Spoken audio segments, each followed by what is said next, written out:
Charles Moran. He is the president of the Log Cabin Republicans. Thanks, Charles. Thank you.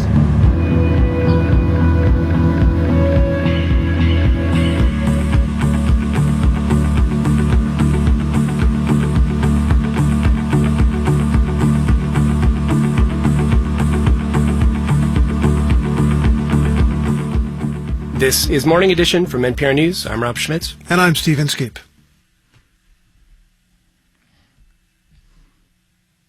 And I'm Michael Hill, 78 and mostly cloudy today, partly sunny and 87. Feels like the upper 90s at some point today. Scattered showers and thunderstorms potential for a few of the storms out there to breeze, so it might be strong to severe with strong winds. Plus, heavy rainfall could lead to some flooding. This is all according to the National Weather Service today. So tonight, scattered showers and storms overnight and 74. And then on Independence Day, scattered afternoon showers and thunderstorms and 85. Once again, 78. Support for WNYC comes from Parker Jewish Institute, presenting their Hope and Healing program, which addresses the unique challenges faced by family caregivers of older adults with dementia and a history of trauma. More information at parkerjewishinstitute.org. Marketplace Morning Report is coming up next, and then in 10 minutes at 9 o'clock, it's the BBC NewsHour on WNYC. Let's check in with London to see what they're working on. London, good morning. Good morning, WNYC. I'm Razia Iqbal. On today's NewsHour, at least 5 Palestinians have been killed during an Israeli military operation in Jenin in the occupied West Bank. And we have a report from the front line in eastern Ukraine, where the counteroffensive is slow, partly because of the huge numbers of minefields. BBC NewsHour coming up at 9 on WNYC. How supreme is the Supreme Court, really? Today it seems, strange to me that these 9 people decide what is and what isn't, not just constitutional, but right. The law is imperfect just as life is. I'm Julia Longoria, host of the podcast More Perfect from WNYC. And we're looking closely at the 9 justices. What did they do? What is the court for? Listen to More Perfect wherever you get podcasts.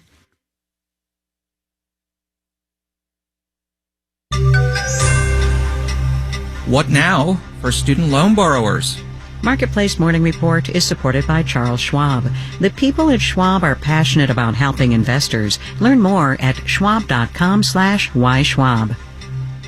From Marketplace, I'm Nova Safo in for David Brancaccio. Repayments begin again in October for 43 million Americans who would have had their student loans partially or fully forgiven, but for the Supreme Court decision Friday striking down the Biden administration's debt cancellation plan. Now the Education Department is looking at new ways to help borrowers. Marketplace's Henry Epp reports. When student loan borrowers are forced to make their first payments in over 3 years this fall, they'll still have some extra leeway for 12 more months under what the Biden administration is calling an on-ramp. If certain borrowers miss payments during that period, they won't be considered delinquent or put in default, and they won't be reported to credit agencies or debt collectors. The administration is also creating a new repayment plan that would slash the amount borrowers would have to pay each month from 10% down to 5% of their discretionary income. And the Education Department has started a rulemaking process aimed at finding other ways to forgive some student debt. I'm Henry Epp for Marketplace. And let's do the numbers. Well, on Wall Street, investors are dawdling on this shortened trading day. Overseas, they're generally upbeat. The Shanghai Composite Index closed up 1 3/10%. Marketplace Morning Report is supported by UiPath. More than 10,000 organizations use the UiPath AI-powered business automation platform to automate business processes. It's a smarter way to innovate. More at uipath.com/marketplace. UiPath, the foundation of innovation.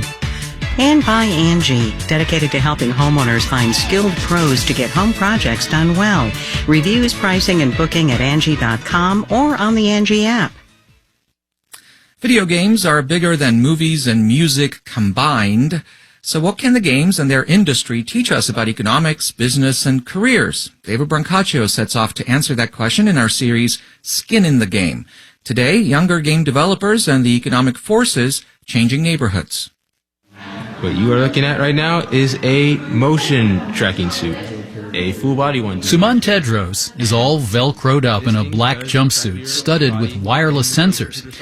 As he moves his limbs, a digital mannequin on a screen tracks his movements.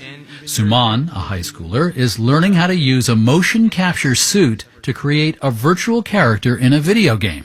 It is pretty fun. Very expensive, though. So if you It's part of a nonprofit mentoring program in Oakland, California called Gameheads, where, starting in high school, people go from playing video games to making them.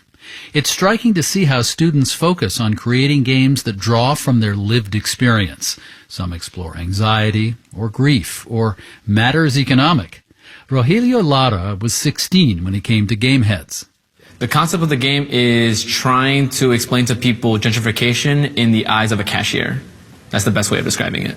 It's a complex idea to take on. What is gained and what is lost when higher income people move into a lower income part of town? Rogelio's team calls the game Here's Your Change. Players scroll across a sidewalk to a corner store. Early in the game, you see buildings that are worse for wear. But inside the shop, players find the cashier personable and at one with her customers. One of the first game levels is, hey, this guy comes in, he's like, hey man, have you listened to my mixtape?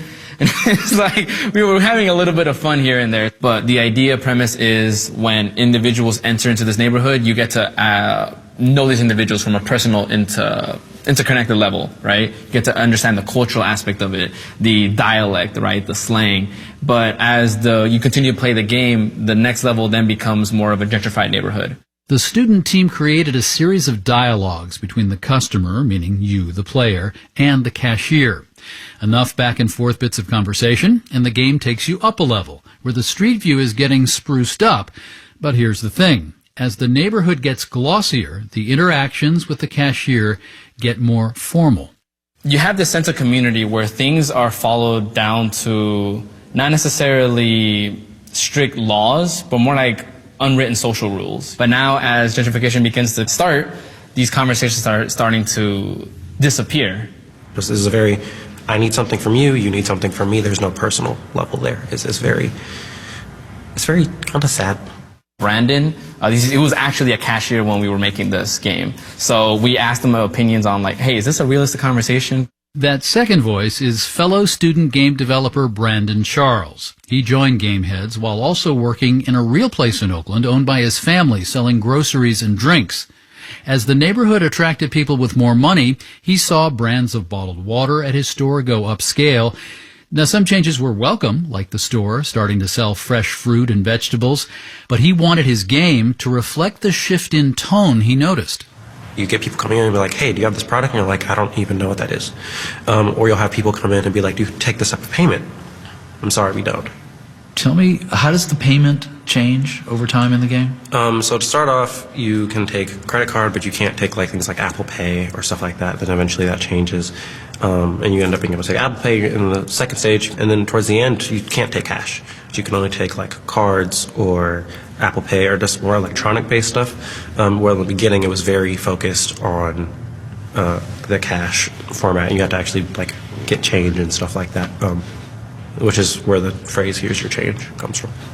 Lisette Teatree Montgomery is a video game art director with more than 20 years' experience who's worked on some big titles, including Sims 4 and Psychonauts 2. She teaches at Gameheads and is on the advisory board. She calls Here's Your Change an empathy exercise. So how do you take a concept as complex as gentrification and turn it into a topic that you can play?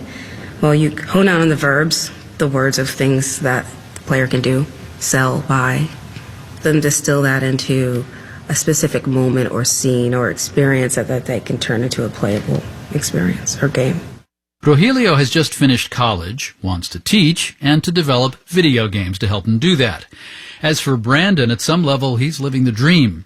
He once wanted to be an anesthesiologist, but with Gameheads under his belt, he's now finished college and has a job designing virtual experiences for one of Star Wars director George Lucas's companies in San Francisco. And that's David Brancaccio with our series Skin in the Game. It's airing over the coming weeks. We'll also have video on our YouTube channel at Marketplace APM. I'm Nova Safo with the Marketplace Morning Report from APM, American Public Media.